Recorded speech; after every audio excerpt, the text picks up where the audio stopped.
Milton Finch in The Magic Paintbrush.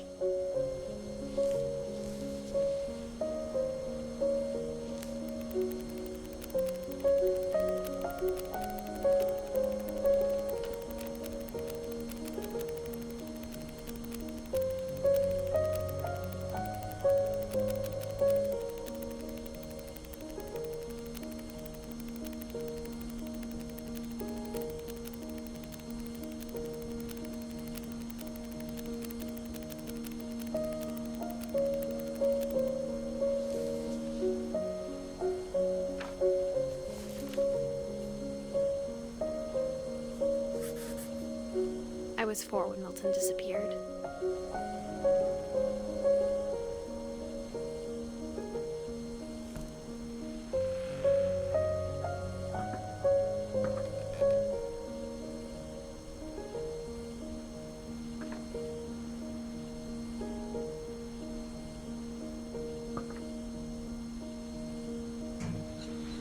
Mom spent months searching for my brother. Then she sealed the doors.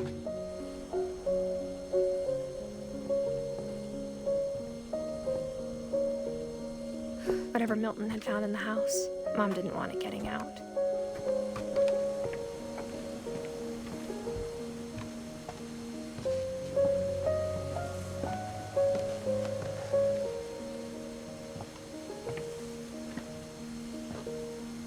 Mom definitely blamed Edie, but I think Louis blamed himself.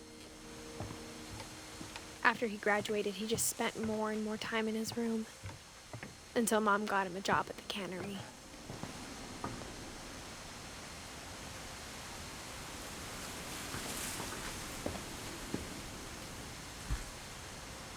Everyone always told me to stay out of Louis's room, except Louis.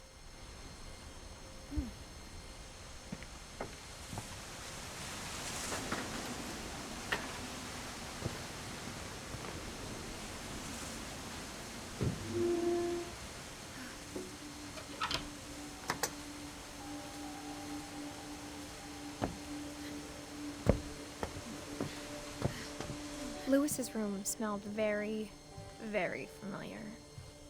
That part of him lived on.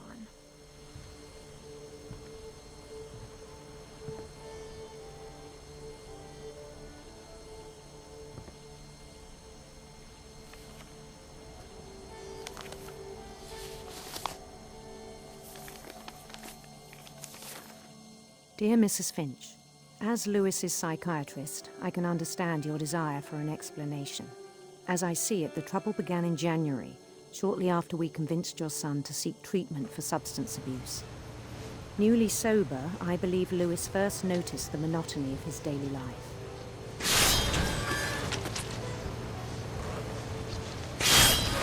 He kept working at the cannery. But he withdrew part of himself. In our sessions, I saw the same behavior. His mind began to wander.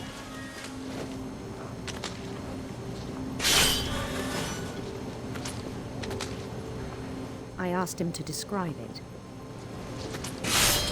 He said he started small.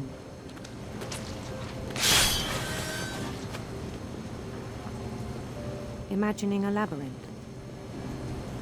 He'd feel his way about.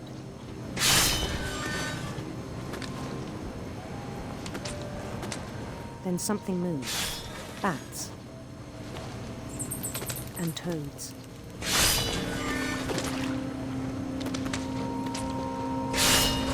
And things that have not names. He knew it was all in his head. But he took it very seriously. I had hoped he'd find himself.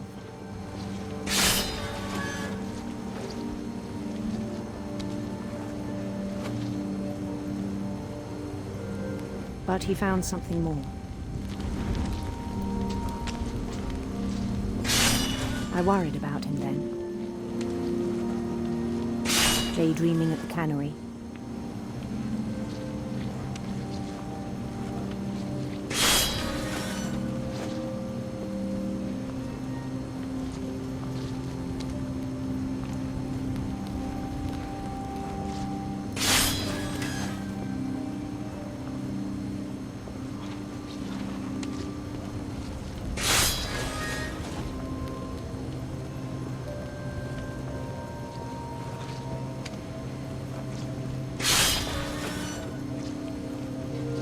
I spoke with his boss.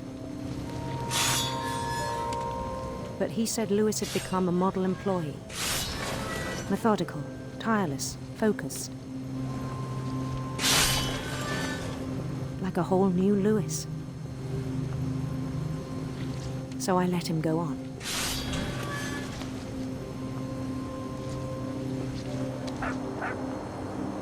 I even encouraged him. It seemed very promising at first.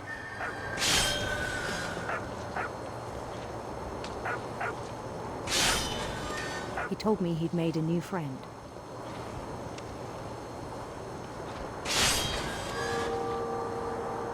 On the edge of a city he named Lewis Topia. He built the city up slowly, brick by brick.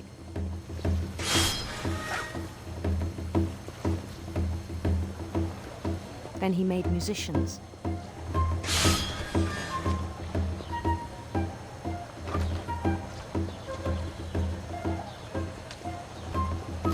And songs for them to play. He talked about starting a band. And he was always humming something. Every day his imagination grew stronger.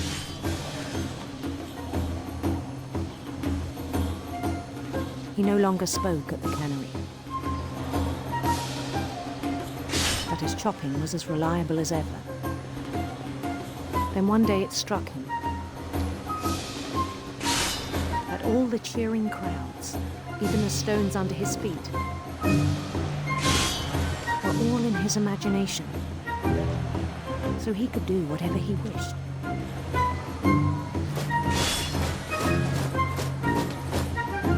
He held an election for mayor. And he won.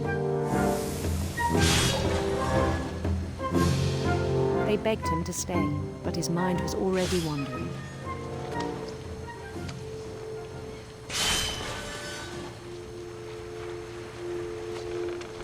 It became a game for him.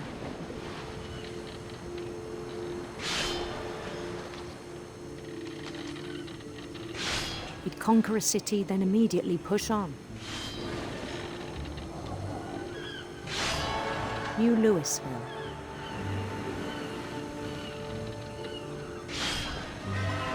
St. Louis. He started drifting away from our reality.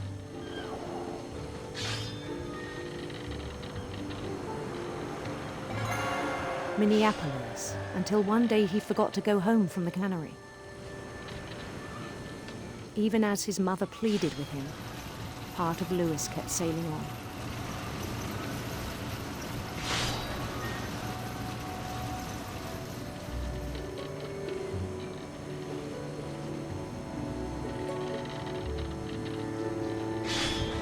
In Lewisburg, he heard rumors of a handsome queen.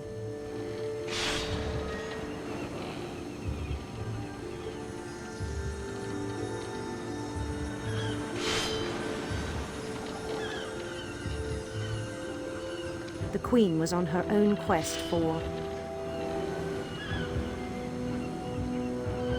radiant rainbows.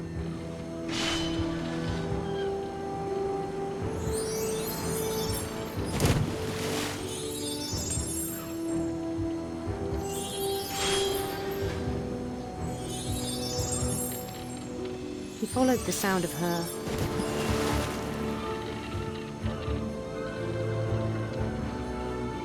electric sitar.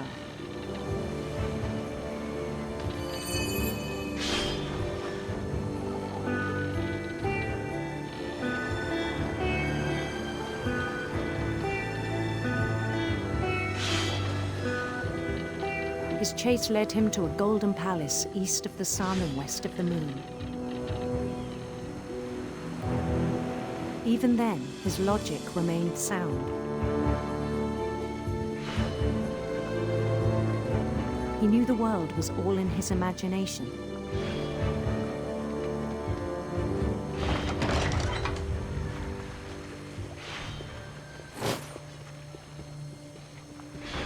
he was so proud of having created it. In his own eyes, he'd become something greater than a king.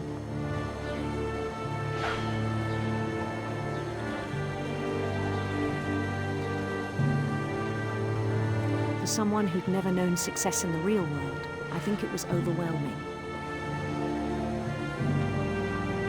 And then it struck him that the real Louis was not the one chopping salmon, but the one climbing the steps of a golden palace.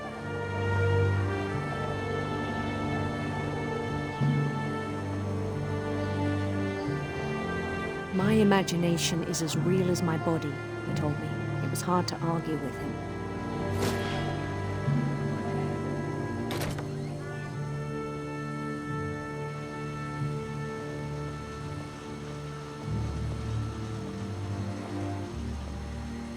We began to forget the world we know.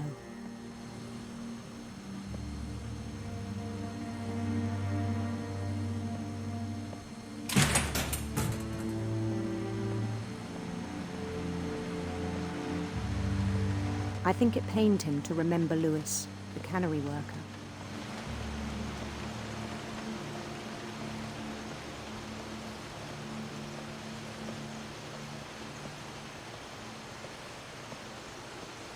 He began to despise the man with a royal contempt.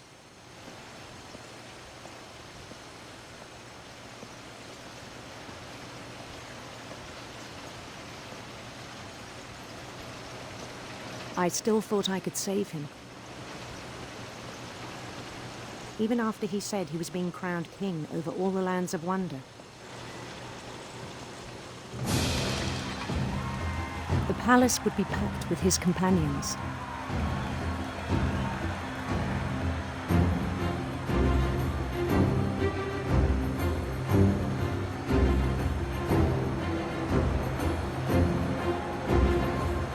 Including the wise Calico who'd insisted on inviting him.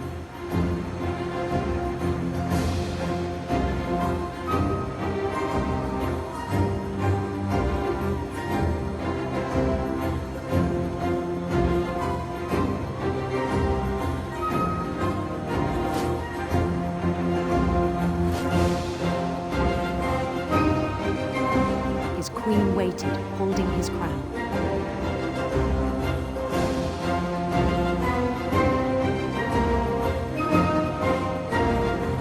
There was only one thing left to do.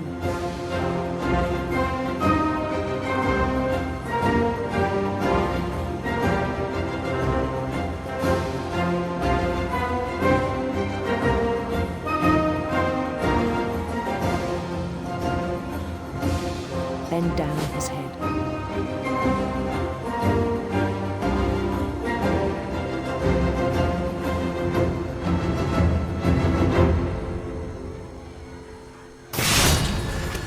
I think you know.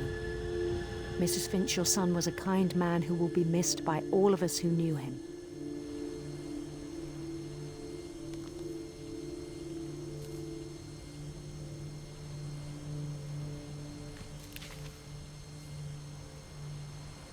My brother was really cool. I wish you could have met him.